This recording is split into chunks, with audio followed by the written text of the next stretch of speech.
tenía el poder en su boca y decidió hacer silencio. La saeta bruñida fue guardada en el aljaba. La omnipotencia fue atada de manos y la omnisciencia le vendaron los ojos. Para poder entender esto, quiero que comencemos por el principio.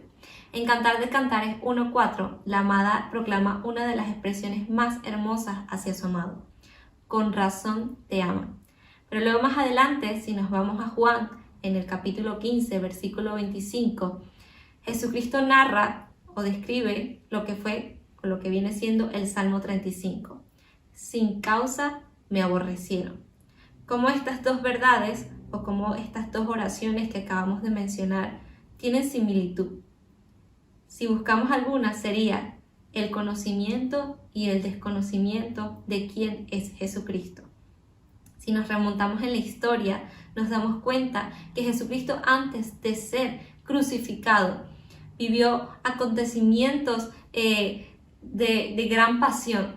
Primero, fue arrestado. Segundo, vemos cómo fue escupido, cómo fue señalado, cómo pusieron en él una corona de espinas. Pero todas estas cosas fueron por no conocerle.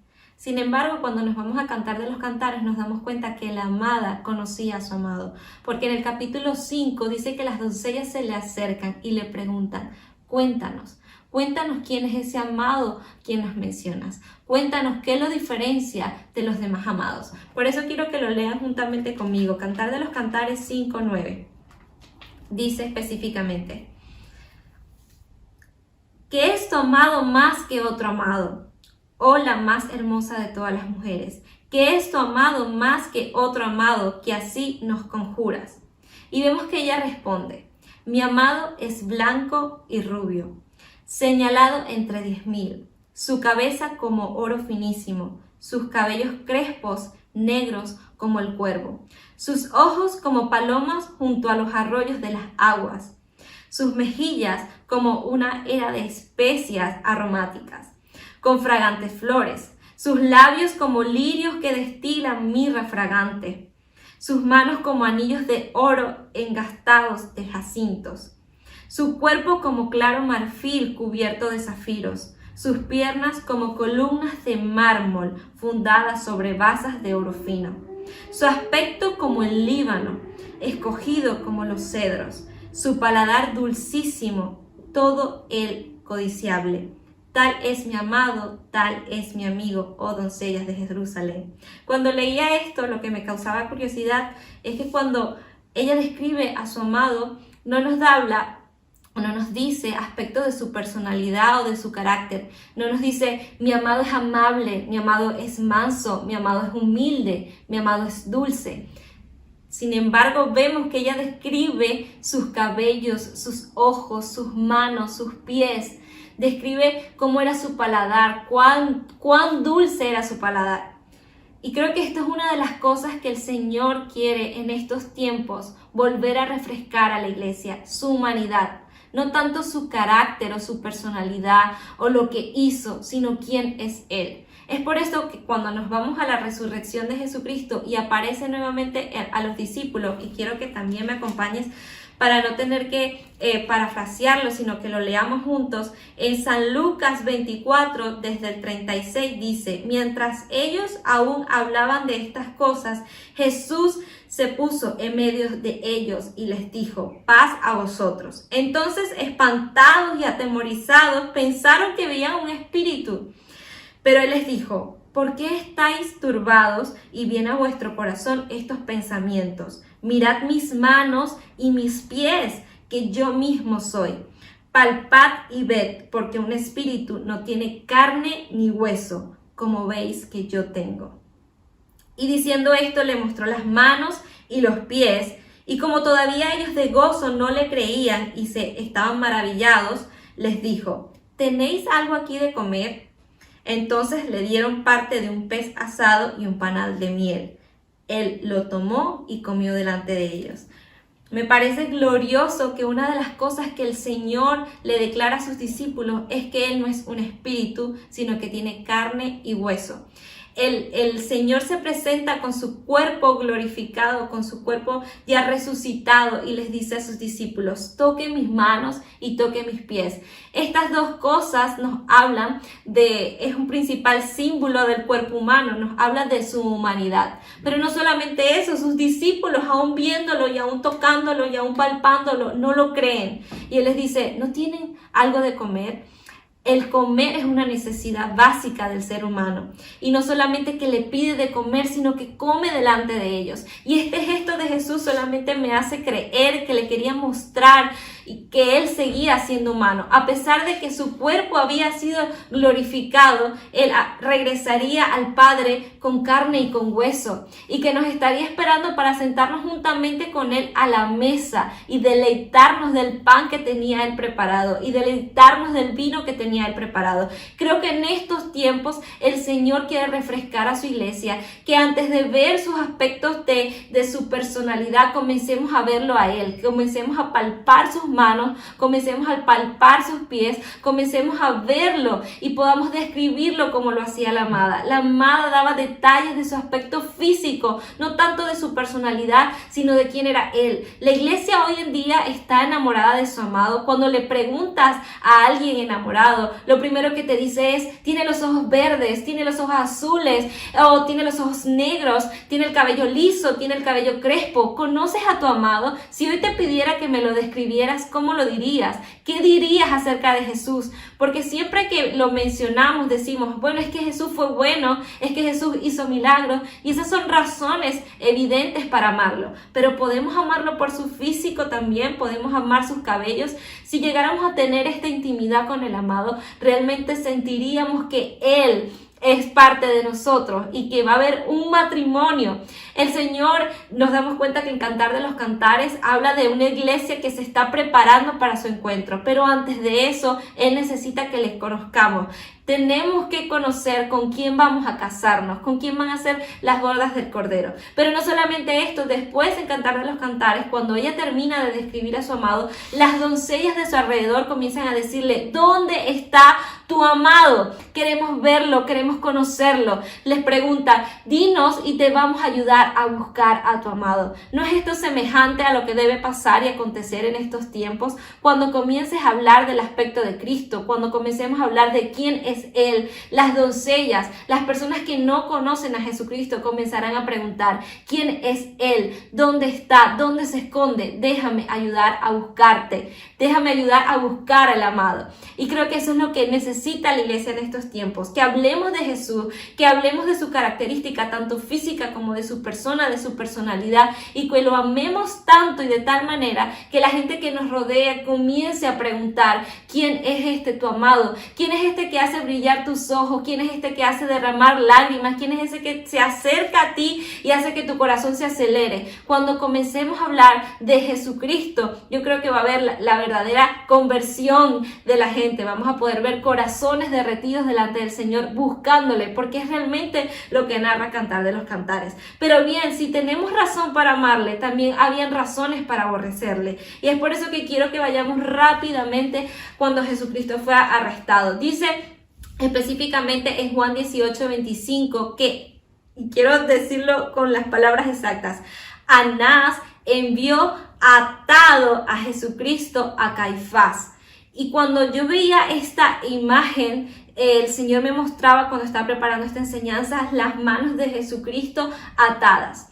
Si bien conocemos en Colosenses que nos narra y nos dice específicamente también esto, que la deidad habita en él corporalmente, es decir, que Dios hecho hombre habitaba en Jesús. Es decir, que las manos que estaban siendo atadas eran las manos omnipotentes que podían hacerlo todo. Las manos que crearon el mundo estaban siendo atadas. Atadas antes de un juicio, porque Jesucristo todavía no había sido declarado culpable. Todavía no había una causa para decidir matarle o para crucificarle. Y aún así él fue atado. Y no solamente fue atado, sino que luego vemos que los que lo arrestaron, lo arrodillaron y lo veían y le decían, decían, primero ataron una venda en sus ojos, es decir, al omnisciente, al que todo lo sabe y al que todo le ve, le pusieron una venda en los ojos y le decían,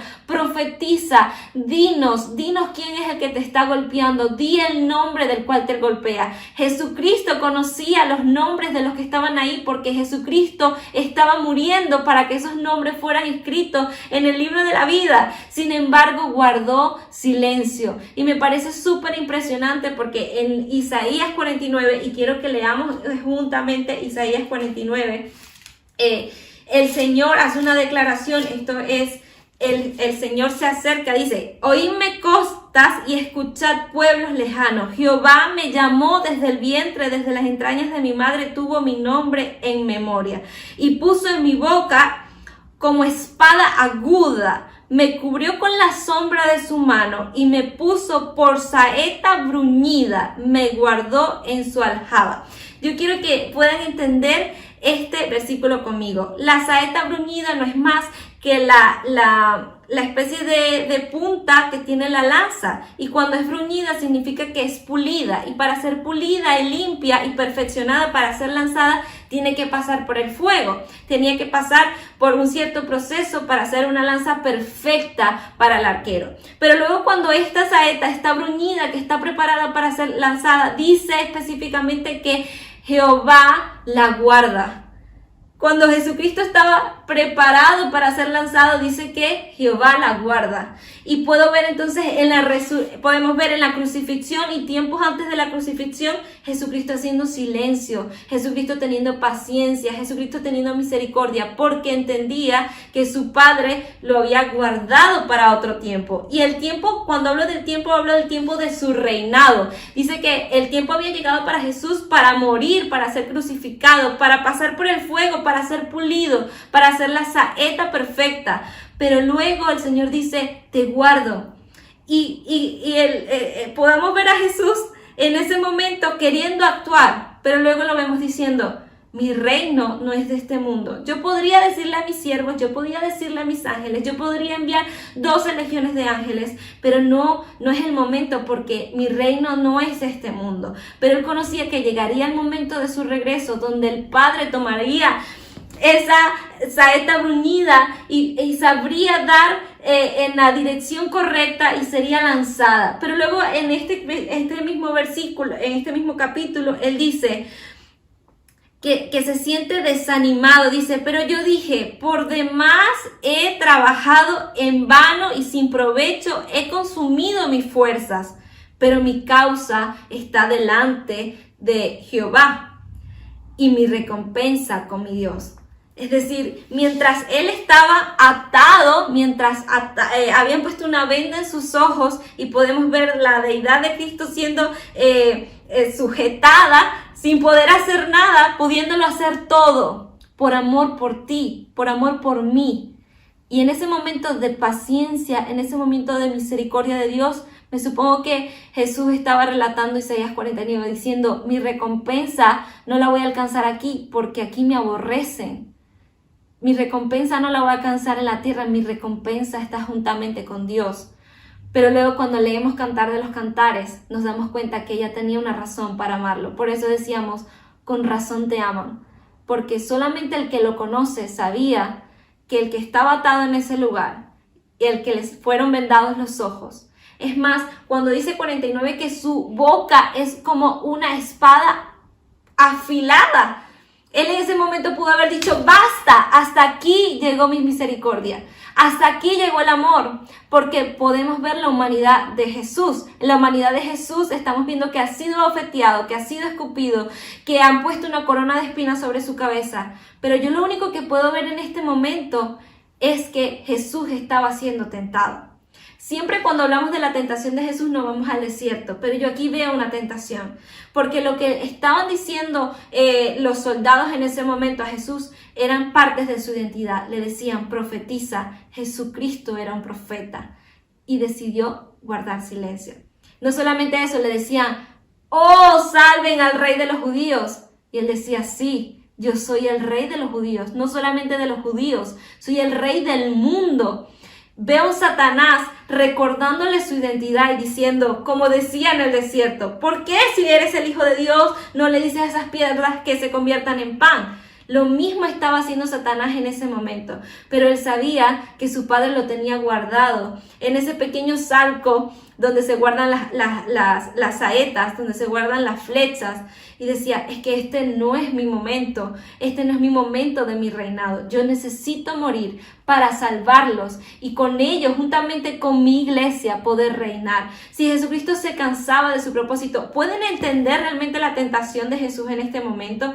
Cuando vemos su humanidad, del poder decir basta, del poder decir hasta aquí, pero él aún así dice, mi recompensa no está en la tierra, mi recompensa está con mi Dios. Él sabía lo que había después de la resurrección. Entonces nosotros como iglesia podemos entender verdaderamente el sacrificio, no solamente en la cruz, sino también los días previos, las horas previas. Podemos ver la agonía en el Getsemaní y podemos ver diciendo, Señor, haz tu voluntad, porque si hago la mía, yo creo que no llegaría hasta donde tengo que llegar. Y por eso el Señor envía un ángel y le dice, tranquilo, hijo, tranquilo, porque sé que estás preparado para reinar, pero todavía no ha llegado el momento. Ahora bien, estamos en la generación que se aproxima a ver al reinado de Jesús. Puedes mirar por unos segundos al cielo y ver esa saeta bruñida, el Señor, el arquero, preparando a su saeta bruñida para enviarla a las naciones y reinar juntamente con su iglesia. Podemos ver otra vez al amado, conocemos al amado, podemos ver sus cabellos, sus ojos. Y es algo que cuando leí el Cantar de los Cantares también me parecía hermoso, porque ella hace referencia a sus ojos. Ella dice que sus ojos eran como fuentes de agua y que eran lavados con la leche. Significa que eran tan blancos que parecían que eran lavados con la leche y que desbordaban en él, o sea, tanta blancura, si podemos estudiar lo que ella quería narrar acerca de los ojos. Pero esos ojos fueron vendados. Esos ojos fueron vendados por aquellos soldados. Es decir, que esos ojos que podían ser tan blancos y esos ojos que podían brillar y que eran como fuentes de agua viva y como un río vivo y como aguas abundantes, fueron vendados porque los soldados no le conocían. Si el pueblo de Dios está pereciendo es por la falta de conocimiento. Y no solamente por la falta de conocimiento de la palabra, sino por la falta de conocimiento de quién es Jesús. Entonces te animo, iglesia, a que lo descubras no solamente por su personalidad o por su carácter o por las cosas que hizo, sino que comencemos a amarlo por él, por su persona. Comienza a ver sus cabellos, comienza a ver su rostro, comienza a ver sus manos, comienza a ver sus pies. Y hoy el Señor te dice, me acerco a ti como me acerqué a los discípulos y te digo, mira mis manos, mira mis pies, pálpalas, tócalas, para que veas que no soy espíritu, que soy carne y hueso, que me hice carne y hueso por ti.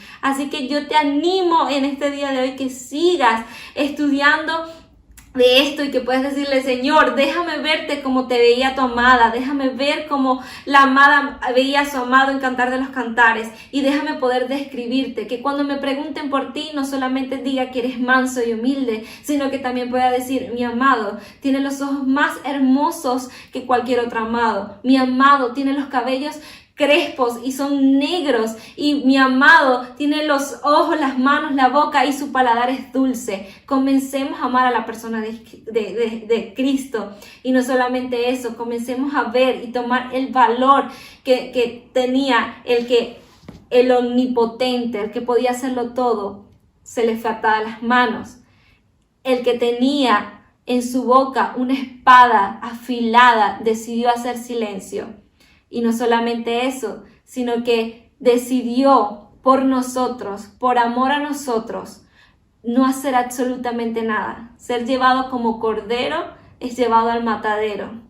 Y entender que en la paciencia, en el silencio, en la espera, se obtiene recompensa. Hoy quizás el Señor te tiene en ese pequeño forro guardado. Ya estás afilado, ya estás a punto de ser enviado, pero el Señor te dice, guarda, espera. Llegará el momento donde te utilizaré, llegará el momento donde sacaré la saeta bruñida y con mi arco te enviaré. Pero el Señor está puliendo todavía. El Señor todavía está lijando allí, te está lijando, te está con su fuego, te está formando nuevamente y te está diciendo, espera, te tengo guardado, espera. Pero llegará el momento donde serás enviado, llegará el momento donde esa saeta bruñida, tan perfecta, será precisa, concisa y llegará al punto donde yo quiero llevarte. Así que esperemos. Si Jesucristo fue capaz de tener paciencia, si Jesucristo fue capaz de hacer silencio, te pido, iglesia, que también seas capaz de en estos tiempos esperar en Él y decir, Señor, tus tiempos son mejores que mis tiempos. Permíteme saber esperar en ti. Permíteme, Señor, entender verdaderamente que tú tienes el control del tiempo.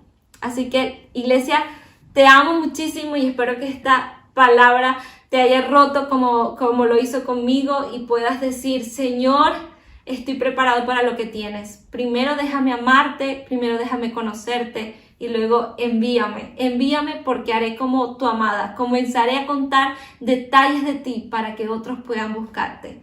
Te bendigo, iglesia.